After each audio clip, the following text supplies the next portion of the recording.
Kompetensi bawah sadar. Suatu hari, seseorang berbagi cerita kepada saya. Dia berkata, saya menderita insomnia, Pak. Tidak bisa tidur kalau belum dengar ayam berkokok atau azan subuh. Sudah 5 tahun saya merasakan penderitaan seperti ini. Yang jadi masalah, tak lama setelah saya tidur, anak-anak bangun karena hendak ke sekolah. Dan suami juga harus pergi ke kantor. Jadi saya terbangun lagi. Demikian sang ibu membuka curhatannya. Sejujurnya, saya termasuk orang yang sangat sensitif dan agak jengah ketika mendengar cerita-cerita yang dirasakan orang lain. Tapi, dalam hal assessment untuk terapi, mau tidak mau hal ini saya harus dengarkan. Begini, pada dasarnya, passion saya 100% adalah bisnis. Namun, keilmuan saya bisa menangani masalah kejiwaan. Jadi pastinya, dalam diri saya bukan terapis, karena saya tidak terlalu suka dan tidak terlalu menjiwai. Beberapa sobat menganggap hal membantu orang lain itu statusnya wajib. Tapi, kalau bukan passion ya bagaimana? Karena itu, jika ada teman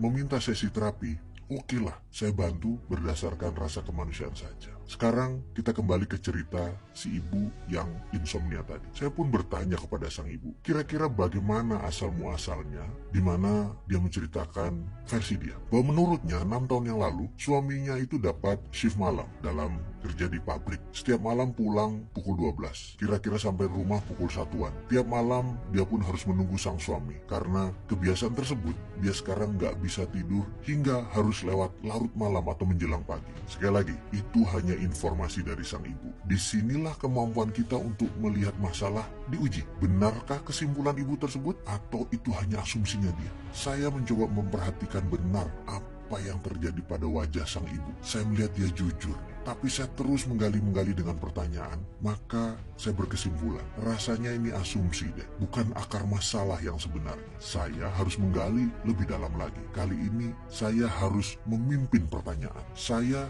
tidak bisa menggunakan pertanyaan terbuka. Saya harus memberikan dia pertanyaan tertutup dan menjurus. Pertanyaan terbuka itu begini, bagaimana cara Anda masak nasi? Itu pertanyaan terbuka. Bisa berbagai jurus dan terbuka. Kalau pertanyaan tertutup itu jawabannya ya atau tidak. Misalnya, kamu bisa ngaji ya? Maka jawabannya ya atau tidak. Itu pertanyaan tertutup. Jadi saya harus mulai memberikan dia pertanyaan yang tajam, menjurus. Ibu orang Jawa ya? Seberapa ibu mengerti istilah ngerowot, laku, prihatin, kungkum, dan nyajet? Tanya saya. Dia terdiam sebentar lalu menjawab, saya dan keluarga masih kejawen, Pak. Kami paham sekali maksud Bapak itu. Lalu saya bertanya lagi, menurut Pini sepuh ibu, benarkah kalau tidur di atas jam 12 malam, ibu tidak kena santet? Oh iya banget. Jadi dulu sembari menunggu suami, saya ngaji-ngaji, zikir-zikir buat melewati waktu tersebut. Jadi memang keluarga kami sering tidur di atas jam 12 sebagai laku dalam tanda petik keluarga kami, Pak, jawabnya. Di sini terjawab sudah bahwa yang membuat insomnianya bukan karena menunggu suami, tapi dalam database pikiran bawah sadarnya ada belief system yang mengatakan tidur di atas jam 12 lebih aman dan lebih baik. Ini